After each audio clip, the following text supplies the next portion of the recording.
গিন্নি, আকাশের যা অবস্থা তা দেখে মনে হচ্ছে এবারে অনেক টাকা লস হয়ে যাবে। টানা 1 সপ্তাহ ধরে বৃষ্টি চলছে, তার উপর আজকে আবার এত বাড়াবাড়ি। হ্যাঁ গো, আজকে যেন বড্ড বেশি ঝড় দিচ্ছে। এবার সবকিছু উপরওয়ালার ইচ্ছে। উপরওয়ালা যদি আমাদের লাভবান করতে চায় তাহলে দেখবে ফসলের কিচ্ছু হয়নি।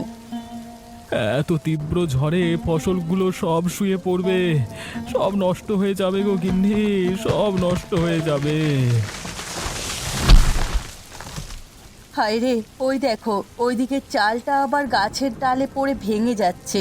তাড়াতাড়ি এদিকে এসো, গামলায় পানি ভরতে হবে, না হলে সারা ঘর ভেসে যাবে। উফ, একটার পর একটা ক্ষতি হয়েই চলেছে। এসব কিভাবে সামলাবো জানি না। এই চালটা মেরামত করতে কত টাকা খরচ। তুমি চিন্তা করো না গো, আমাদের কাছে তো জমানো টাকা আছে, ওটা দিয়ে আমরা চালটাকে মেরামত করে নেব। ওই কটা টাকা দিয়ে শুধু চালটাই মেরামত হবে, আবার যে এত টাকা লোকসান হলো, ওইগুলো তো কিছুই করা যাবে না। খাবো কি, পরবো কি? তুমি এখন অত চিন্তা করো না, বেশি চিন্তা করলে তোমার আবার শরীর খারাপ। যেখানে শব্দ নেই কিন্তু অনুভব আছে। একটা হাওয়ার দোলা আসে হঠাৎ। গ্রামের বাড়ির ছাদ থেকে পানির প্রবাহ নেমে আসছে। আকাশে মেঘ জমে আর রফিকের মুখে এক ধরনের হতাশা। রফিক, নানা, আবার কি বৃষ্টি শুরু হলো? এবার তো আর জমি ভিজে যাবে, সারা ধান নষ্ট হবে। নানা হেসে, ধৈর্য রাখো পুতু, সবকিছু নিজে থেকে ঠিক হয়ে যাবে না। একটা প্রতীক্ষার। রফিক তাকিয়েছিল মাঠের দিকে, তার চোখে কৌতূহল। মেঘের নিচে কি আছে জানি না, কিন্তু তার মধ্যে কিছু একটা নিশ্চয়ই আছে। আর নয়ন, সে উঠোনে বসে বই পড়ছিল, কিন্তু চোখ চলে যাচ্ছিল। আর আসে না, কিন্তু অনেক আজও আসে এই পোস্ট বক্সের কাছে, যেন বৃষ্টির সাথে সেই চিঠির গন্ধ খুঁজে ফেরে। তার হাতে ধরা একটা পুরনো খাম, মায়ের লেখা চিঠি, ভেজা কাগজ, তবু এখনো বাঁচিয়ে রেখেছে স্মৃতি। বৃষ্টির শব্দ পোস্ট বক্সের টিনে পড়ে, যেন মৃদু সুর বাজে। অনেক ধীরে ধীরে পড়ে চিঠিটা। বাবু, ভাত খাস তো ঠিক মতো? চুপচাপ থাকিস না প্লিজ। তার ঠোঁট কেঁপে ওঠে, চোখের জল আর বৃষ্টির ফোঁটা একসাথে মিশে যায় মুখে। এক বৃদ্ধ আসে লাঠিতে ভর দিয়ে। তিনিও একসময় পোস্টম্যান ছিলেন। অনেকের পাশে দাঁড়িয়ে বলেন, এই পোস্ট বক্সটা খুব কথা বলতে পারতো এক সময়। অনেক তাকায়। বৃদ্ধ মুচকি হাসেন, তুই লিখিস, আমি পড়ে দিই। অনেক একটা নতুন চিঠি লেখে মায়ের নামে, কিন্তু এইবার মায়ের ঠিকানায় নয়, পোস্ট বক্সের ভিতরে ফেলে দেয়। তুই জানিস তো আমার কথা, তোকে বল। রাত নেমে এসেছে। চৌকি ঘরে পাতা, নীরব শুয়ে আছে, পাশে মা। জানালার বাইরে এখনো ঝরছে হালকা বৃষ্টি। ছেলেটার চোখে ঘুম, কিন্তু মনে চলছে সকাল থেকে সন্ধ্যা অবধি মাছ ধরার প্রতিটি মুহূর্ত। হয়তো সে স্বপ্নে আবার জাল ফেলবে, আবার টেনে তুলবে সেই বড় রুইটা। গল্প শেষ নয়। গ্রামের খাল, বর্ষার দিন আর একটা বালকের আনন্দ, এগুলো সব সময় থাকে। পরদিন আবার দেখা হবে নতুন দিনের সঙ্গে, নতুন খালের ডাকে। একটা বৃষ্টি ভেজা সকাল, চারদিক ধূসর, কুয়াশায় ঢাকা উঠান। মাটির ঘরের ভেতর থেকে একজোড়া চোখ কল্পনার রাজ্য খোঁজে। তিতলি, আহা, আজ তো স্কুল ছুটি পড়ে গেল, কিন্তু বাবু, আমরা কি সারাদিন ঘরেই বসে থাকবো? না না, আজ একটা নতুন রাজ্য বানাবো, যেখানে শুধু তুই আমি থাকবো। হালকা ব্যাকগ্রাউন্ড মিউজিক, মিষ্টি ও কল্পনা প্রবণ সুর। কখনো কখনো বৃষ্টি শুধু জল আনে না, নিয়ে আসে এক টুকরো কল্পনাও। এই উঠানটা হবে আমার রাজপ্রাসাদ, এই কাদামাটি রাজ্যের চকলেট নদী। আজ আমি রাজকুমারী তিতলি, আর বাবু, তুই আমার সেনাপতি। আচমকা আকাশ কালো, বাতাস বাড়ে, ছাতা উড়ে যায় দূরে। সব কল্পনা যেন আচমকা থেমে যায়, ঝড়ে হারিয়ে যায় পুতুল বাবু। না, বাবু কোথায়? আমি তোকে ফেলবো না, তুই আমার সবচেয়ে আপন।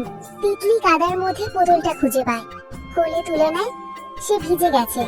তুই তো শুধু পুতুল না, তুই আমার স্বপ্ন। তিতলি ঘরে এসে বাবুকে শুকনো কাপড়ে মুছে আগুনের পাশে বসে। ভেজা কাদা শরীরটা আগুনের পাশে শুকোতে শুকোতে একটা ছোট্ট মেয়ের চোখে দেখা দেয় বড় কিছু। তুই তো শুধু কল্পনার বন্ধু না, তুই আমার সাহস। তিতলি কাঁথার নিচে বাবুকে রেখে তার পাশে বসে আছে নতুন রাজ্যের ম্যাপ। তিতলির চোখ বন্ধ। দর্শক ঢুকে যায় তিতলির গল্প। গাছের মতো তোমাকেও শক্ত হতে হবে। রফিক চিন্তিত ভাবে সামনে এগিয়ে যায়।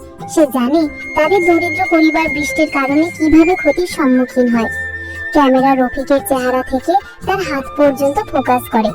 তার হাতটা ধান কাটার জন্য প্রস্তুত, কিন্তু সে জানে তার পরিবারের কি অবস্থা। ধান খেতে রফিক ও নানা ধান কাটতে মাঠে পৌঁছায়। প্রচুর পানি জমে গেছে। রফিকের পা কাদা। গ্রামটা যেন ঘুমিয়ে আছে।